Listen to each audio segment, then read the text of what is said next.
তাকে আমি জিজ্ঞেস করেছি, চ্যাট জিপিটি, তুমি যদি শয়তান হতে তবে আমাকে জীবনে ব্যর্থ বানানোর জন্য তুমি কি করতে? সে কী উত্তর দিয়েছে জানেন? নাম্বার 1, সন্দেহ তৈরি করতাম।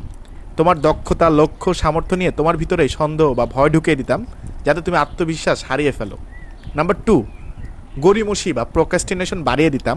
তোমাকে সবসময় মনে করিয়ে দিতাম কাল থেকে শুরু করো, বা এটা এখন করার দরকার নেই, যাতে তুমি কাজ শুরুই না করো। নাম্বার 3, অপ্রয়োজনীয় ব্যস্ততায় ফেলে দিতাম। তোমাকে এমন কাজে ব্যস্ত রাখতাম যা তোমার মূল লক্ষ্যের জন্য মোটেই জরুরি নয়, কিন্তু তোমার সময় ও শক্তি নষ্ট করে দিত। নাম্বার 4, নেতিবাচক মানুষদের সংস্পর্শে রাখতাম। তোমার চারপাশে এমন লোকদের আনতাম যারা সবসময় তোমাকে নিরুৎসাহিত করে, ব্যঙ্গ করবে বা তোমার স্বপ্নকে মূল্যহীন বলে মনে করাবে। নাম্বার 5, তোমার আবেগ ও ফোকাস নষ্ট করতাম।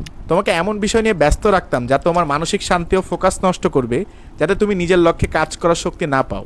নাম্বার 6, স্বল্পমেয়াদী আনন্দে আসক্ত করতাম। সোশ্যাল মিডিয়া, বিনোদন বা অপ্রয়োজনীয় অভ্যাসে এমনভাবে আসক্ত করতাম যাতে তুমি সাময়িক আনন্দ পাও, কিন্তু দীর্ঘমেয়াদে তোমার লক্ষ্য থেকে দূরে সরে যাও। নাম্বার 7, ব্যর্থতাকে ভয় পাইয়ে দিতাম। তোমাকে বোঝাতাম যে তুমি যদি ব্যর্থ হও তাহলে লোকে হাসবে, যাতে তুমি ঝুঁকি নিতে ভয় পাও এবং কোনো উদ্যোগ না নাও। তো বুঝতেই পারছেন যে শয়তান আসলে আপনাকে বা আমাকে আসলে কীভাবে ধোঁকা দেয়।